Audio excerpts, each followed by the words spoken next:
নমস্কার, হরে কৃষ্ণ বন্ধুরা, শুভ বিকেল। তোমরা সবাই কেমন আছো? আই হোপ তোমরা সবাই অনেক ভালো আছো, সুস্থ আছো, আর আমরাও ভালো আছি, বিন্দাস আছি। তো তোমাদের আশীর্বাদে সবকিছু ঠিকঠাকই চলছে। তোমাদের সকলের সুস্থতা কামনা করে আমি আমার আজকের ব্লগটা স্টার্ট করছি।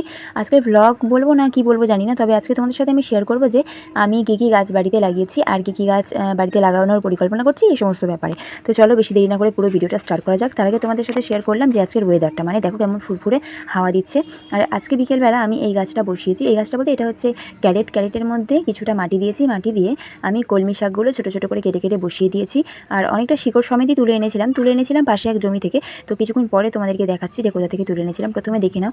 আর আমি এবার গাছের মধ্যে একটু জল দিয়ে দেবো, কারণ বেশি জল না দিলে তো চলবেই না, তাই না? গাছের মধ্যে তো জল দিতেই হবে। তো একটা বোতল ফুটো করে আমি ভিডিও বানিয়েছিলাম, সেই বোতলটা আমি রেখে দিয়েছিলাম, কারণ গাছে জল দেওয়ার জন্য আমি ওটা রেখেছিলাম। আর গাছে এইভাবে জল দিলে গাছ ভালো থাকে। হরমর করে যদি গাছের মধ্যে এক বালতি জল ঢেলে দিই তাহলে তো আর গাছ ভালো থাকবে না, তাই না? তো এইভাবে আমি জল দিয়ে নিচ্ছি। তাও আমার বোতলের ছিদ্রগুলো অনেকটা বেশি হয়ে গেছিলো, তাই জন্য জলটা অনেকটা বেশি পরিমাণে পড়ে গেছে। কালকে আমি নতুন করে অন্য একটা বোতল থেকে এটা আমি ঠিক করে নেব। ঝটপট করে তোমরা কমেন্ট করে জানিয়ে দিও যে এই কলমি শাক গাছগুলো হবে কিনা। এটা কিন্তু আমি নতুন এক্সপেরিমেন্ট করলাম নিজের উপর একটা, যে দেখি নিজে আইডিয়া করে কিছু করি হয় কিনা, কারণ এভাবে কাউকে আমি কলমি শাক বসাতে দেখিনি। আর এই জমিটা থেকেই আমি কলমি শাকগুলো নিয়ে গেছিলাম। তোমরা হয়তো এত দূর থেকে দেখতে পাচ্ছ না, অনেক ছোটো ছোটো কলমি শাক এখানে হয়ে রয়েছে।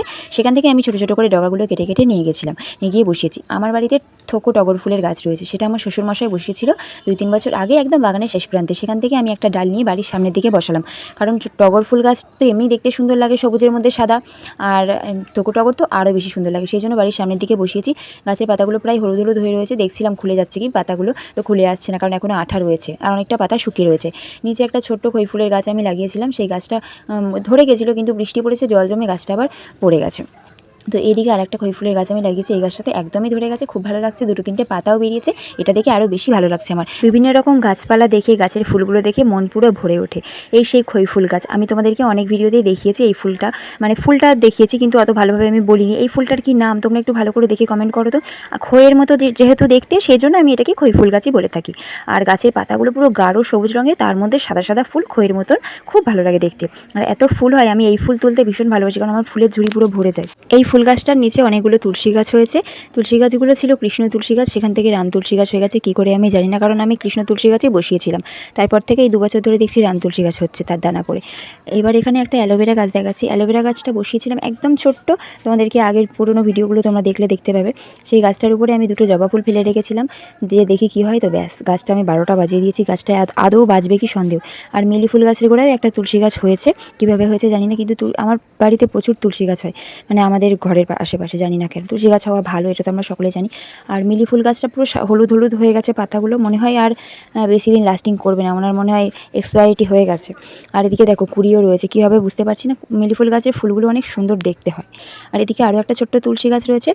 প্রায় 1 সপ্তাহ 10 দিন আগে আমি টগর ফুল গাছ নিয়েছিলাম, সেই টগর ফুল গাছের একটা বড় ডাল থেকে ছোটো ছোটো করে অনেকগুলো ডাল এনে বসিয়েছিলাম। আর তার মধ্যেই এখানে একটাই ডাল হয়েছে 5-6টার মধ্যে, আর সেটা থেকে সুন্দর সুন্দর পাতা হয়েছে।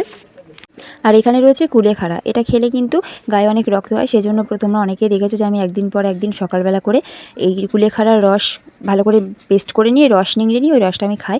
এটা খাওয়া ভালো, যাদের হিমোগ্লোবিন কম আছে তারা খেলে তো অনেক উপকার পাবে।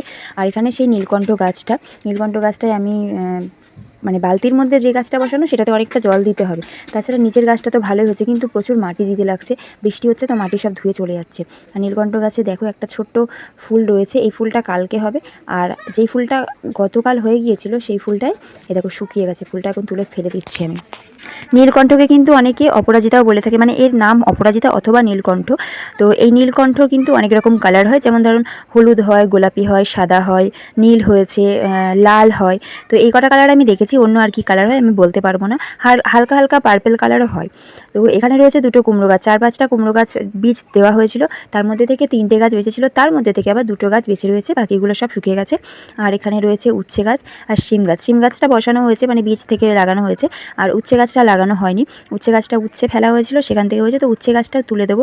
আমি যেখানটায় দাঁড়িয়ে আছি এখানে অনেকগুলো আম গাছ, সুপারি গাছ আর নিম গাছ একসাথে রয়েছে, তো এক একটা গাছ এক এক রকম গাছে তুলে দেওয়া যাবে, এতে কোনো সমস্যা হবে না। যে মাচাটা দেখতে পাচ্ছ এই মাচাটা কুমড়ো গাছের, আর এই লাউ গাছটা আমার শ্বশুরমশাই বসিয়েছিলেন। জানি না এই গাছটা উনি কী করতে চাইছেন, আমার গাছগুলো আমি কী করবো সেটা তো পরিকল্পনা কী আছে বললামই।